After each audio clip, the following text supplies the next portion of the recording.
nobody ever talks about the importance of calcium, including land-grant universities. I mean, it's basically a battle every day, but slowly but surely I'm winning that battle, I think. Yeah, my name is Jim Halbeisen, and this is my opinion. Our guest today is Keith Shutt.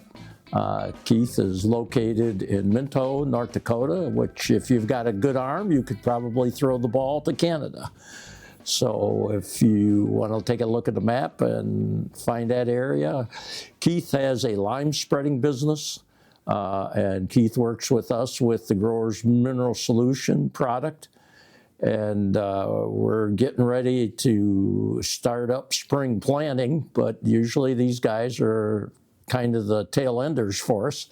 So we thought we'd hop up to North Dakota and see what's going on up there. So Keith, if you want to get started and kind of talk a little bit about your business and yourself and where you've come from originally before you got up there and kind of what your history is, then we'll get to talking a little bit about the growers program, particularly since you do a lot of lime spreading. We'd like to talk a little bit about calcium. Sure. So my name's Keith Shutt. I live in Minto, North Dakota. So we're just 60 miles south of the Canadian border. I started this business in 2012. My dad had been on the growers program when we lived in Pennsylvania, and the same when we lived in Minnesota. So my dad started back in the late 60s, I think, with growers. So I've always known the importance of calcium. And when I figured out that the sugar beet factories had all this byproduct, which the EPA considers hazardous material until a farmer takes it, and then it's considered fertilizer. So that's kind of how I got started with it. I worked on a big farm operation, and took me several years to get them to try some lime, but once they did, it was very successful.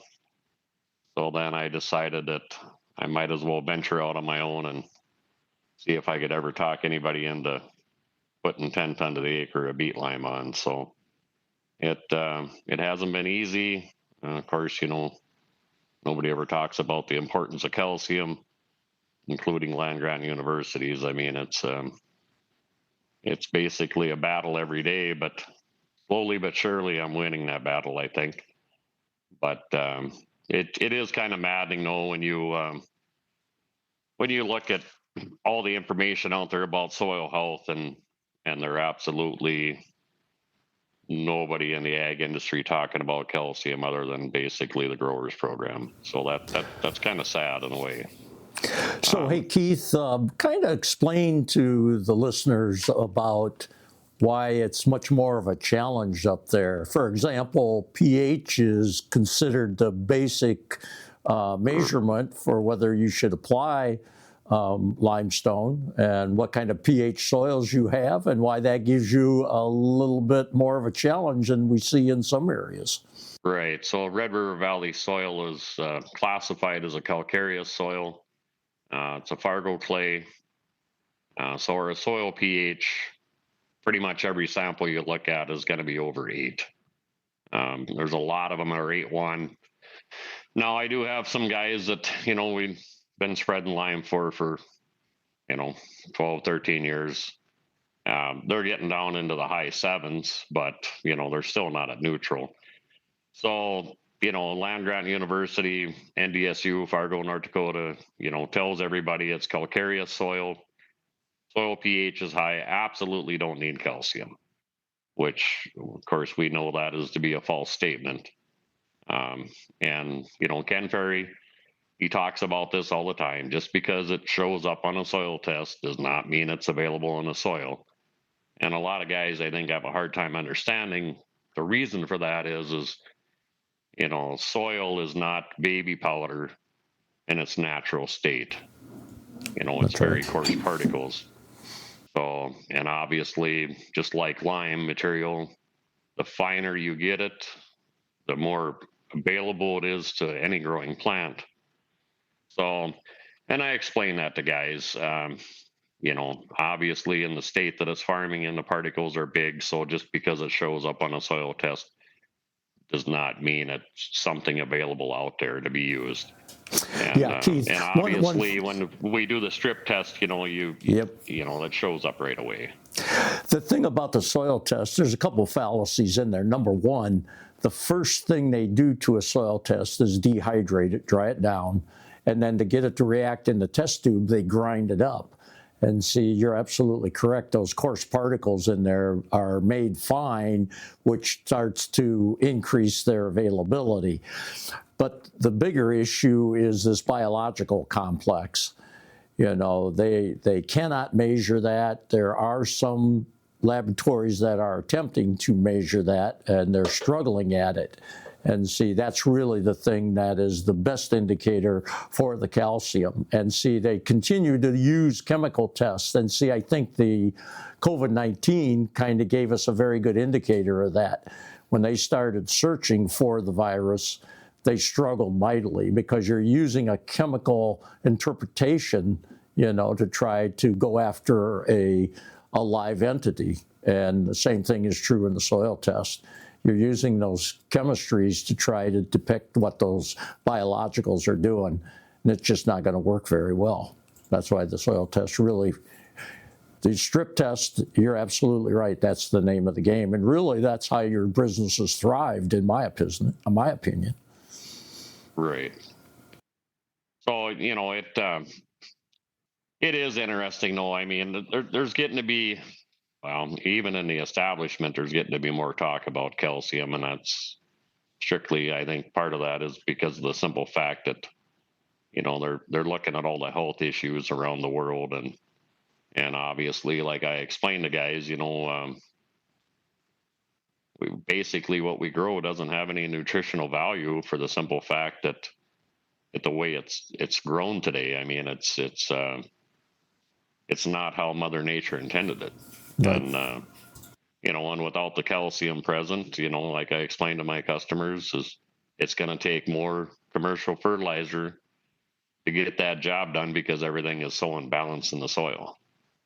So, that's one of the biggest things that it's so hard to get some guys to understand because, of course, they get bombarded weekly by several people that drive in the driveway and, they want to sell them that magic elixir that's going to cure all the soil problems that they have. And you apply this, you're going to get 2 more bushel. You put this fungicide on, you're going to get 3 more bushel.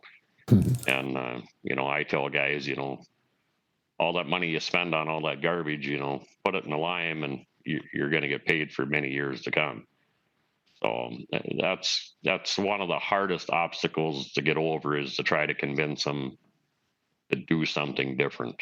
And of course, this year is going to be a challenge for the simple fact that everybody right now is so nervous about commodity prices and yes, sir. And where the ag's going to go with all these tariff talks and I honestly believe that the tariffs by the 1st of July is going to be a non-issue. I mean, there's a lot of countries stepping up already, and they'd be fine to be 0 and 0.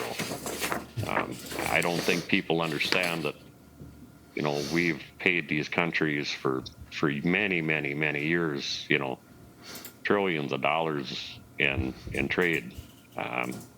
It's mind blowing, and I think people would understand. The reason that Europe only works 30 hours a week is because we've been paying them to stay home. We subsidize them, huh? Exactly. So one thing on the testing thing on the calcium, Keith, our district manager down in southwestern Indiana was doing a small field day, and he was researching calcium and past calcium research. And Victor Tegens, the founder of Growers Mineral Solutions, had talked about a gentleman by the name of Gedroitz from Russia that did some work back in the early 30s where he basically leached the soil completely of all the mineral elements in the soil. So you just had the silica and the iron left in the soil with the oxygen. and then he rehydrated that CEC with individual elements, all the NPK, magnesium, calcium, manganese, zinc, copper, molybdenum. And the only soil that would function like the original soil was the one saturated with calcium. And the whole point of that was, yes, we need it for the aeration part of it, which is something you talk a lot about with that Fargo clay loam. But the need for the life in the soil to have that calcium there, that's a very, very big issue. And like you say, mainstream is starting to catch on to this as they talk more about soil health. That's definitely a very big factor, because you've got to aerate that soil, but you also got to feed that soil at the same time with that calcium. Right. And, that's the big thing. I think a lot of people, have kind of the misunderstanding, but, the root zone in every plant that you grow on the farm, has to have oxygen present, and the same with all the biological. I mean, they have to have oxygen to breathe, the same as you and I. And without that, those numbers are very low in the soil. And obviously, at the end of the day, your microbes and your bacteria are what's actually growing that crop. 96% of everything we grow is carbon, hydrogen, and oxygen, sun, air, and water. Right. So the nutrient value as far as NP and K go is very minute compared to everything else. That's correct. That's correct. And the issue, as you discussed before, is that imbalance. When you're not letting the soil or the plant function the way it was designed through the biological complex, you stimulate it with the excessive applications of NP or K, and now you get the tissue out of balance, and that pretty well reflects in the quality of feed, because it's supposed to be energy. Now, if we substitute some of that energy with excess nitrate, that's a problem. Or even excess potassium, that's a problem. We see that in livestock production. So your premise that we've got to get that calcium in balance in order to have the plant grow in a healthy form and the way it was designed to grow. Right.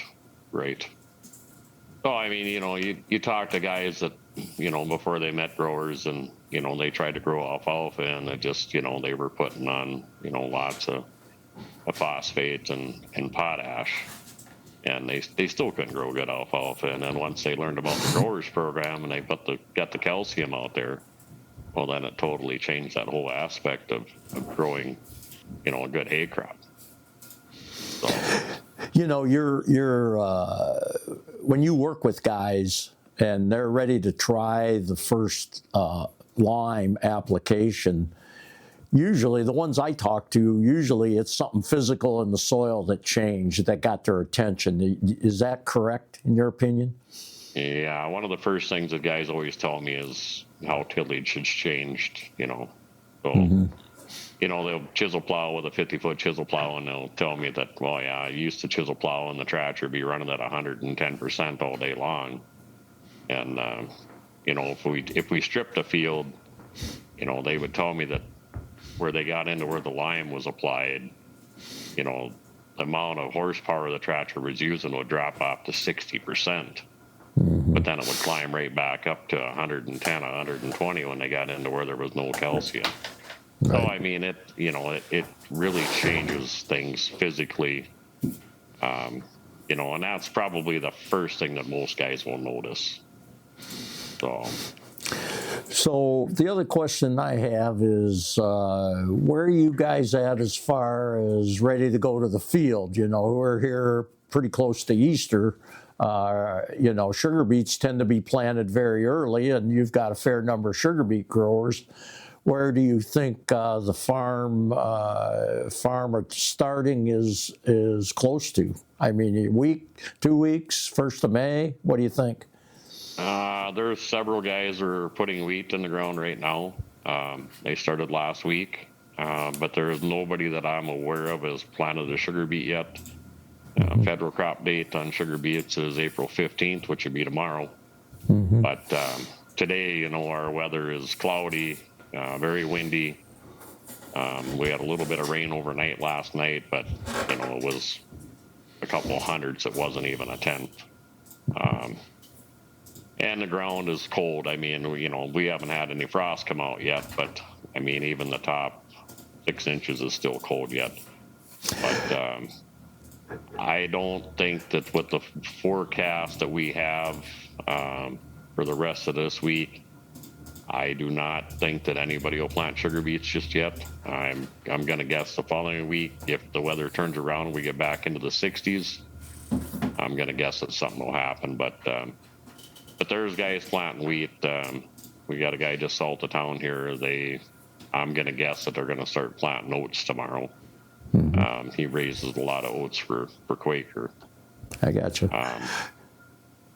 But yeah, no sugar beets in the ground yet. But that when they do decide to go, it'll be in a rush and it'll be a lot. I mean, we're very dry here. We haven't had hardly any moisture at all this winter. We basically, didn't have any snow cover to speak of. And of course we have no snow now. I mean, Saturday we were 70 degrees and sunny here. Today it's supposed to be about 43, I think. And as I look out the window to the north, yeah, the neighbor's ground is trading hands again. So. So what about the depth of frost? That's one thing that our listeners would be very interested in. How deep does the frost get up there?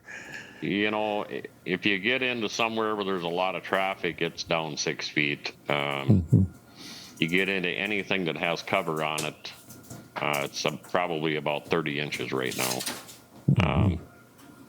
Bare field would be more, but I did some digging 2 weeks ago. And of course we were pretty dry going into last fall, by the time we froze. I did some digging 2 weeks ago. There was only 12 inches of frost in the field. And the clay underneath was dry. Yeah. So we're dry and the Farmer's Almanac, they're saying that we're going to have a hot, dry spring is what the Farmer's Almanac says right now. Yeah, one thing I want you to comment a little bit. You talked about that 10-ton rate. Kind of give our listeners a little bit of your thought process on that, how you ended up with 10-ton and, how guys have tried to fuzz it and really came back to the 10-ton. Just dwell on that a little bit for us.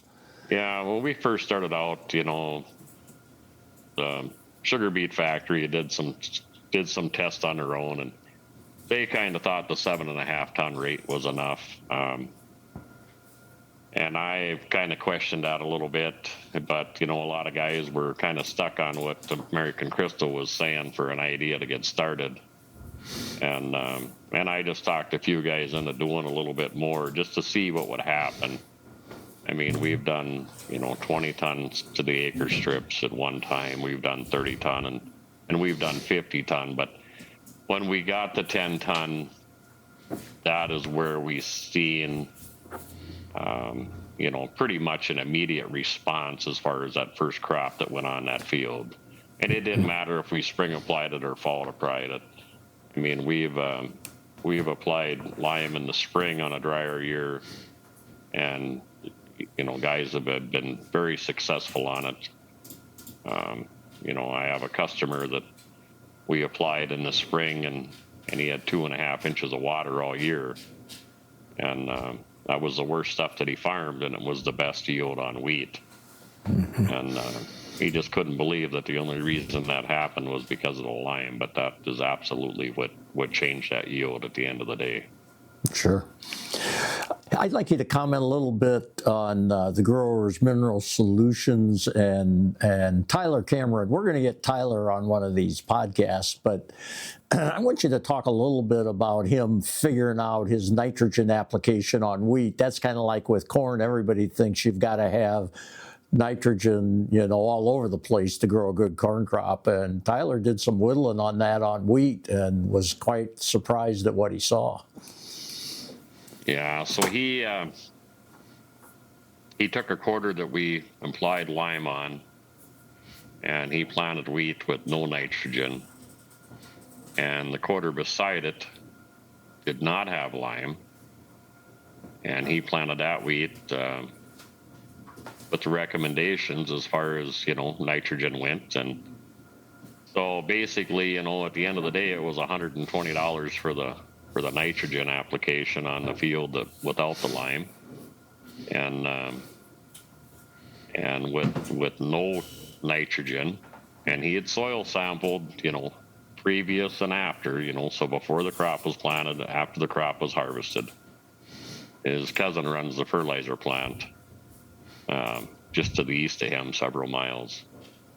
And his cousin just told him, without that nitrogen, you're not going to grow a successful crop. Well, when he was done at the end of the season and he harvested it, I asked him what the difference was, and he said, well, just 4 bushel to the acre.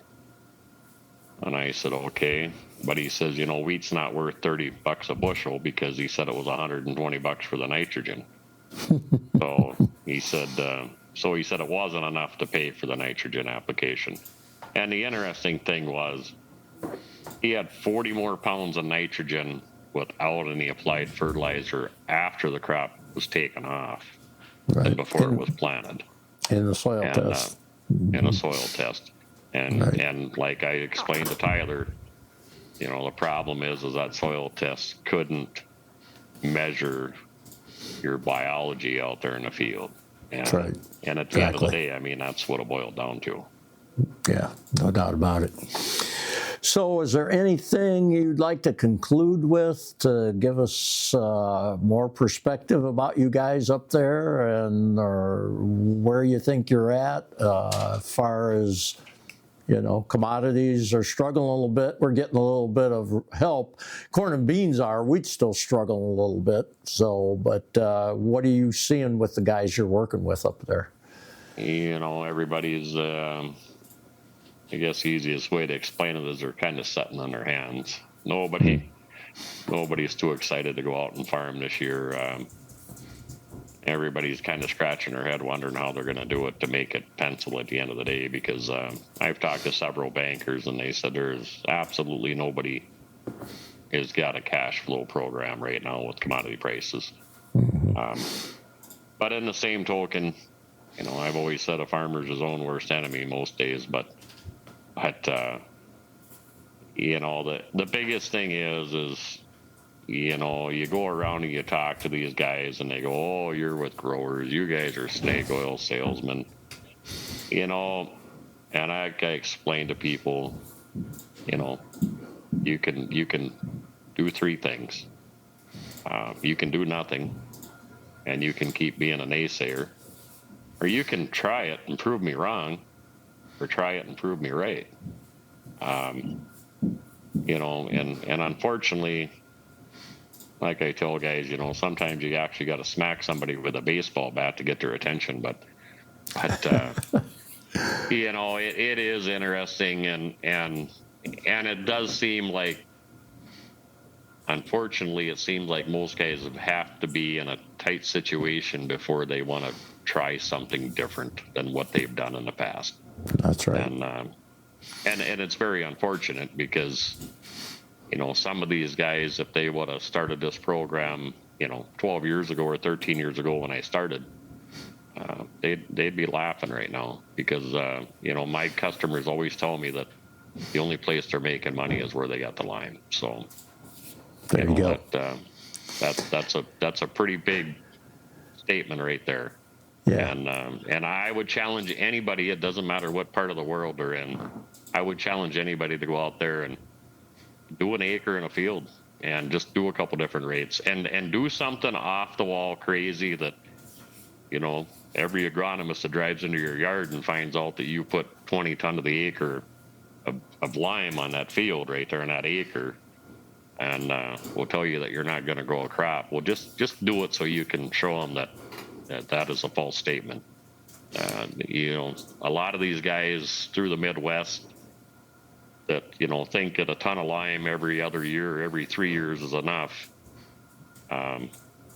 Just do a couple strips and do a crazy rate at 5 ton or 10 ton or 20 ton.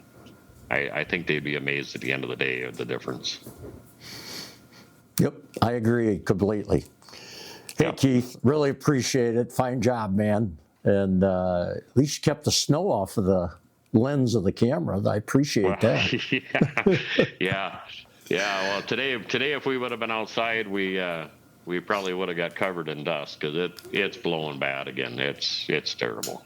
Yeah. So, yeah, but once again, that's one of these guys that like to burn diesel fuel. If there's a little bit of green shows up in the fall, they're out there with a cultivator, working it again, and it is completely pulverized on top. It is just powder. And in the ditch, I should have took a picture of that for you guys because we got a guy cleaning the ditch right now, and there's about 5 feet of blow dirt in that ditch right now. Really? Wow. That's amazing. And I'm talking on a half a mile. We're talking about several hundred yards of dirt. Wow. So yeah, it's absolutely insane. Okay, very good, Keith. Hey, appreciate it, man. You guys have a good day. This podcast has been brought to you by Growers Mineral. Please visit growersmineral.com.